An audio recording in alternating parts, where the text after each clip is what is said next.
दोस्तों, दिनाक्षी short hand में आपका स्वागत है। अगर आप चैनल पर नए हैं तो चैनल को सब्सक्राइब करें और बेल आइकन जरूर दबाएं।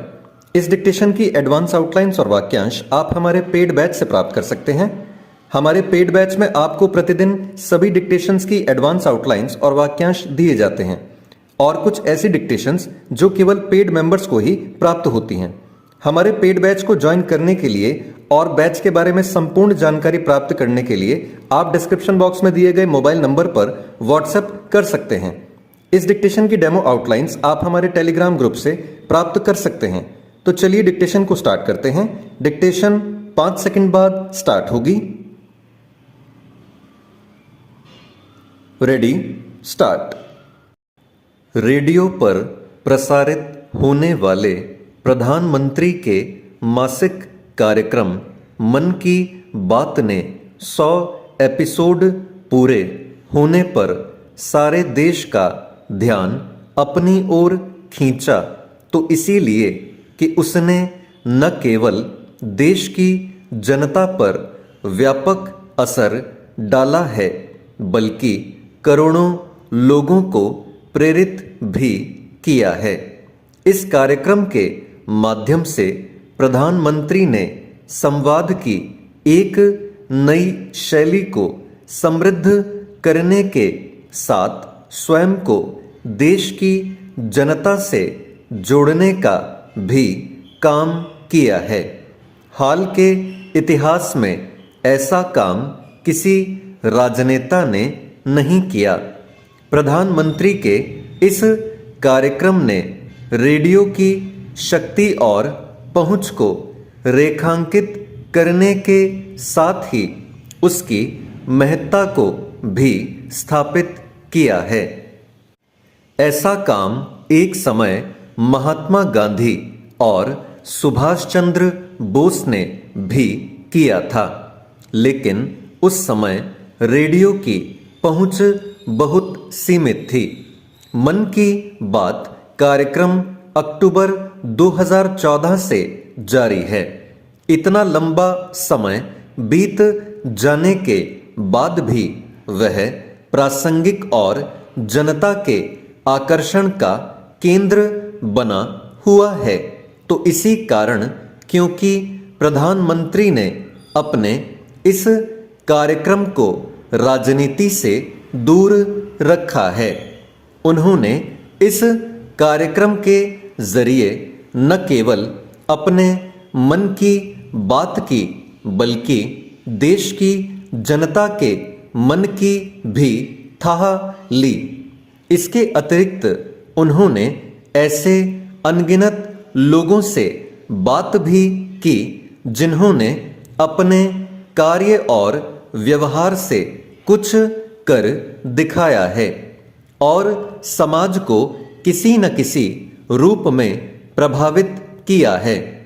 इनमें से अधिकांश लोगों की पहचान और पहुंच केवल अपने क्षेत्र तक सीमित थी। कुछ तो बिल्कुल अनजान और गुमनाम से थे। प्रधानमंत्री ने उन्हें देश की जनता से परिचित कराकर न केवल उन्हें प्रेरणा प्रदान की बल्कि उनके जैसे अन्य अनेक लोगों को उत्साहित किया। ऐसा करके उन्होंने सामाजिक बदलाव का एक बड़ा काम किया और इस धारणा को बल दिया कि देश को आगे ले जाने का काम आम जनता के सहयोग और समर्थन से ही संभव है। निसंदेह यह समझा जाना चाहिए कि समाज को बदलने और देश को आगे बढ़ाने का काम केवल सरकार के माध्यम से संभव नहीं है। यह तब संभव होगा जब जनता भी अपना योगदान देगी। यह देखना सुखद है कि प्रधानमंत्री ने ऐसे अनेक लोगों को पहचान प्रदान की जो निस्वार्थ भाव से समाज को बदलने का काम कर रहे हैं। इसकी भी अनदेखी नहीं की जा सकती कि उनकी ओर से खादी को अपनाने की प्रेरणा देने से किस तरह खादी के कपड़ों का चलन बढ़ा।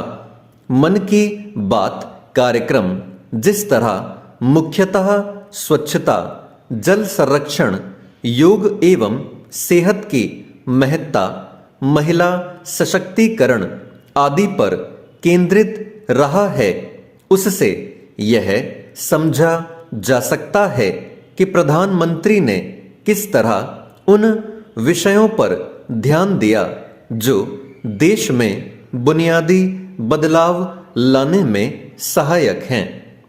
उपरोक्त विषयों के साथ उन्होंने समय समय पर खेल संस्कृति और खिलाड़ियों की उपलब्धियों को भी रेखांकित किया। चेंज मध्य प्रदेश में संपूर्ण नशाबंदी की मांग कोई नई नहीं है। इसे अक्सर जन सामान्य से लेकर विपक्ष और साधु संतों द्वारा उठाया गया है। कई बार तो शराब के विरोध में महिलाओं द्वारा उग्र प्रदर्शन किए जाने, शराब के ठेकों पर तोड़फोड़ करने जैसे घटनाक्रम भी हुए हैं। ये समाज के आक्रोश की पराकाष्ठा होती है। बावजूद इसके प्रदेश में अब तक तो शराबबंदी नहीं हो सकी है। उल्टे यह तथ्य सामने आ रहा है कि मध्य प्रदेश में अन्य राज्यों के मुकाबले सबसे अधिक देर रात तक शराब दुकानें खुली रहती हैं। इनमें धड़ल्ले से शराब बेची जाती है और इसके परिणाम स्वरूप देर रात तक शराबी सड़कों पर उत्पात मचाते रहते हैं। इसके कारण देर रात होने वाली सड़क दुर्घटनाओं में भी बढ़ोतरी हुई है। बीते दिनों जब इंदौर में नाइट कल्चर की आड़ में नशा करने वाले युवक युवतियों के हंगामे की खबरें और वीडियो बहुप्रसारित हुए तो इंदौर ही नहीं बल्कि प्रदेश को भी शर्मिंदगी झेलनी पड़ी। तथ्यों की पड़ताल में सामने आया कि दोष नाइट कल्चर का नहीं है, क्योंकि इंदौर में रात्रि के खानपान और सपरिवार भ्रमण की परंपरा तो बहुत पुरानी है। असल दोष उस नशे का है जिसे लेकर युवक युवतियां बेढंगे कपड़ों में चौराहों पर उत्पात मचाते हैं। हाल में भाजपा के राष्ट्रीय महासचिव कैलाश विजयवर्गीय ने भी इसे लेकर सार्वजनिक रूप से चिंता जताई थी। अब यह तथ्य सामने आ रहा है कि प्रदेश के अधिकांश जनप्रतिनिधि भी शराब दुकानों को देर रात तक खोले जाने के पक्ष में नहीं हैं।